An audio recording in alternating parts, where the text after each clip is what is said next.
बची है तुम लोगों के अंदर तो डूब मरो चुल्लू भर पानी के अंदर। तुम लोग इस तरह की गंदी राजनीति करते हो, खुद ही हटवाते हो और खुद ही उनके उसमें धरने में जाके तुम रोना रोते हो। अभी आपने कहा इनको नियमित किया जाना चाहिए, करने को तैयार हूं मैं। चलो मैं और तुम चलते अभी एलजी साहब के पास। अभी आपने कहा चलो मेरे साथ, अगर माइक के लाल हो तो चलो मेरे साथ, अभी एलजी साहब के पास चलो, मैं करने को तैयार हूं। मैं जहां साइन करोगे खाली कागज पे दस्तखत करने को तैयार हूं। एलजी से करा के लाओ। तुम्हारा एलजी है? झूठ बोलते हो। जिस फाइल पे दस्तखत करने इनकी बहाली के लिए मैं अभी तैयार हूं, फाइल पे साइन करने के लिए, इनको नियमित करने के लिए मैं अभी तैयार हूं साइन करने के लिए। नौटंकी मत करो, नौटंकी मत करो, नाटक मत करो, गंदी राजनीति मत करो। कल मेरे को एक चिट्ठी लिखी है एलजी साहब ने। मैं इनकी मांग का समर्थन करता हूं। मैंने बार बार एलजी साहब से दो ही बात कही है और वो होनी चाहिए। मैं इसका भी समर्थन करता हूं कि एक तो ये जब तक बहाली नहीं होती नए लोगों की, इनको जारी रखा जाए, और दूसरा ये कि जब ये इनकी बहाली होगी तो इन्हीं लोगों को दूसरे होमगार्ड की तरह नियुक्त कर दिया जाए। मैंने एक हफ्ते पहले भी फोन किया एलजी साहब को। मैंने कहा जो तुमने अब ऐड निकाला है, इस ऐड में लिखा हुआ है, इस ऐड में इनको कोई वेटेज नहीं दिया हुआ पुराने वालों को। मैंने कहा सर आपने भी प्रॉमिस किया था, मैंने भी प्रॉमिस किया था कि इनको वेटेज दिया जाएगा, वेटेज क्यों नहीं दिया? हाँ मैं कराता हूं। कराते नहीं है, फिर वेटेज क्यों नहीं दिया जा सकता इनको? अब ये कहां जाएंगे? इनकी तो उम्र होली, नौकरी लेने के लिए कहां जाएंगे? इनको वेटेज क्यों नहीं दे सकते? उसके अंदर ना इनकी उम्र बची, ना इनका कुछ वो बचा, अब कैसे कहां नौकरी लेंगे? इनको वेटेज देने में क्या दिक्कत है? इनके पास हर एग्जाम में दिया जाता है जो पुराने वाले होते हैं।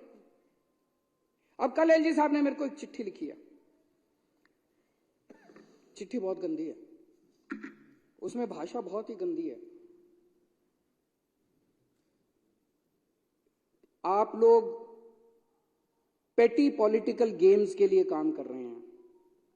You are passing the buck for your own inefficiency. अपने स्पीकर साहब को बता देना।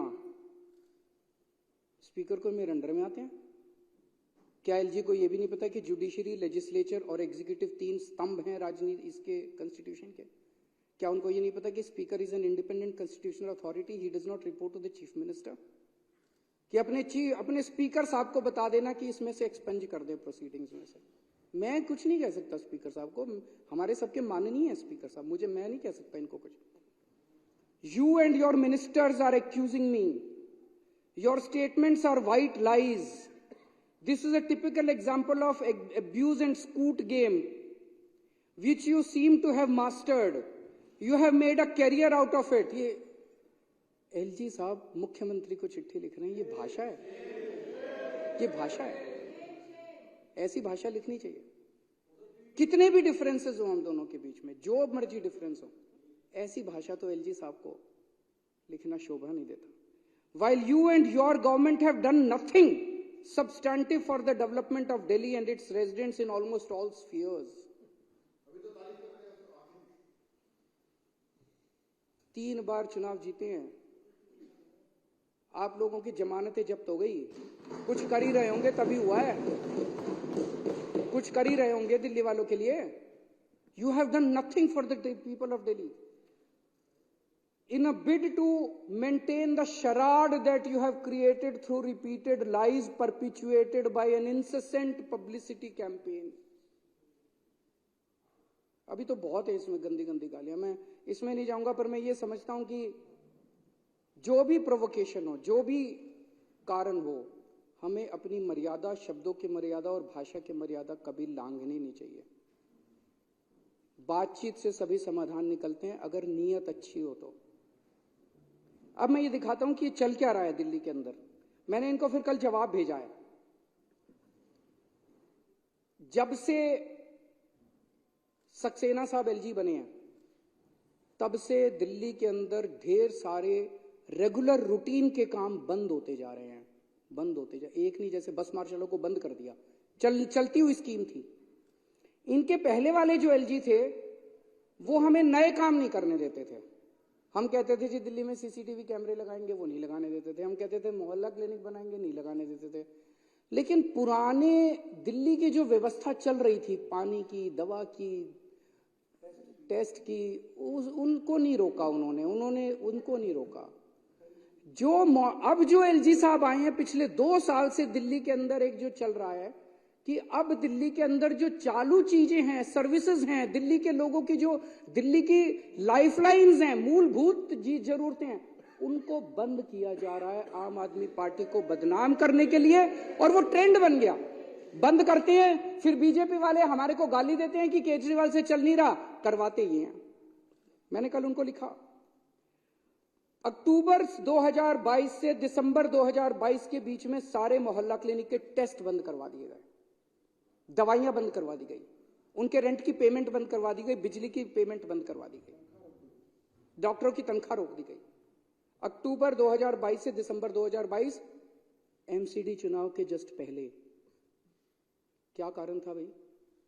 आम आदमी पार्टी के वोट कम करने थे और बीजेपी को वोट बढ़ाने थे। वोटों के लिए तुम किस हद तक गिरोगे बीजेपी वालों?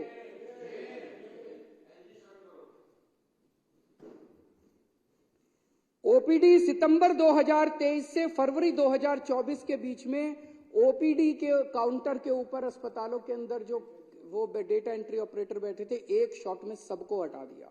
अब कोई अस्पताल जाता है तो खिड़की ऊपर कोई बैठा हुआ नहीं मिलता। ये सब हमने लड़ के दोबारा चालू कराए हैं। ये तो कर रहे हैं, कोशिश कर रहे हैं दिल्ली वालों को मारने की। मरने नहीं दूंगा मैं, जब तक जिंदा हूं तब तक दिल्ली वालों के ऊपर आंच नहीं आने दूंगा। पिछले 7 महीने से दिल्ली जल बोर्ड के फंड, जो इस विधानसभा ने जल बोर्ड के फंड पास किए, आप लोगों ने मान लो कहा 5,000 करोड़ रुपए जल बोर्ड के लिए पास, वो फंड रोक के बैठा है फाइनेंस डिपार्टमेंट। वो फंड नहीं देने दे रहे एलजी साहब जल बोर्ड को। जगह जगह पूरी दिल्ली के अंदर सीवर की लाइफ, बेसिक मेंटेनेंस खत्म हो गया है दिल्ली के अंदर। दिल्ली के लोगों को पानी के लिए, सीवर के लिए तरसाओगे तुम लोग। और हम हाईकोर्ट गए इसके खिलाफ। हाईकोर्ट ने 1 महीने पहले ऑर्डर किया है फाइनेंस सेक्रेटरी को कि पैसे दो जल बोर्ड के, फिर भी नहीं दे। हाईकोर्ट की भी नहीं मानते, सुप्रीम कोर्ट को नहीं मानते, किसी को नहीं मानते। सुप्रीम कोर्ट आदेश देते पलट देते हैं उसको। अरे किसको मानोगे तुम? देश की जनता को नहीं मानते, दिल्ली की जनता को नहीं मानते, चुनी हुई सरकार को नहीं मानते, हाईकोर्ट को नहीं मानते, सुप्रीम कोर्ट को नहीं मानते। अजीब तानाशाही हो गई तुम्हारी। अब बस मार्शलों को तुमने 1 नवंबर से बंद कर दिया। डीटीसी के पेंशनधारी जिनको लगातार हर महीने पेंशन मिलती थी 7-8 साल में, कभी दिक्कत नहीं हुई हमारी सरकार बनने के बाद, उनकी मई से पेंशन रोक दी उनको। अब लड़ के दिलवाई है पेंशन, अभी मिली है पिछले महीने, कई महीनों की पेंशन एक साथ दिलवाई है मैंने, 6 महीने की एक साथ। फरिश्ते स्कीम कि दिल्ली की सीमाओं के अंदर किसी का एक्सीडेंट हो जाएगा तो उसका जहां मर्जी वो इलाज करा ले, प्राइवेट में, बड़े से बड़े प्राइवेट, उसका सारा खर्चा हम देते थे। 23,000 लोगों की हमने जान बचाई है एक्सीडेंट वालों की। एलजी साहब ने वो स्कीम भी बंद करा दी। और ये बड़े मजे की बात यह है, एलजी साहब को मैंने जाके बताया, पिछले 6 महीने में मेरी जितनी मीटिंग हुई है, बार बार मैंने एलजी साहब को कहा है जी मैं अफसरों को बुलाता हूं और मैं उनसे पूछता हूं भाई क्यों बंद कर रहे हो। हर अफसर ये कहता है मेरे को एलजी ने बुला के धमकाया, मेरे को एलजी ने बुला के धमकी दी है कि काम करोगे तो। एलजी साहब बोले मैंने तो कभी धमकी नहीं दी। मुझे नहीं पता सच्चाई क्या है। अफसर कह रहे हैं एलजी ने बुला के धमकाया, एलजी साहब कह रहे हैं मैंने कोई धमकी नहीं दी। तो ये अचानक पिछले 2 साल के अंदर दिल्ली की सारी पेमेंट बंद क्यों होती जा रही है? दवाइयों की पेमेंट बंद हो रही है, टेस्ट की पेमेंट बंद हो रही है, मंत्री लिखित में आदेश दिए जा रहे हैं, उनके आदेश नहीं माने जा रहे। यही अफसर हैं, अफसर नहीं बदले, सारे के सारे वही अफसर हैं जो अभी तक जो अफसर काम कर रहे थे सरकार के लिए, अचानक उन अफसरों ने जो बेसिक सर्विसेज है वो भी प्रोवाइड करना बंद कर दिया। कुछ तो गड़बड़ है। मैंने कहा चलो जी आपकी बात मान लेते हैं कि आप नहीं कर रहे, तो आप इनको सस्पेंड करो। फिर सस्पेंड भी नहीं करेंगे, ट्रांसफर करो, ट्रांसफर भी नहीं करेंगे। तो भाई दाल में तो कुछ काला है। सारा देश तो पागल नहीं है और आप ही अकेले सियाने नहीं हो। अब धीरे धीरे सबको पता चलने लगा कि ये चल क्या रहा है दिल्ली के अंदर।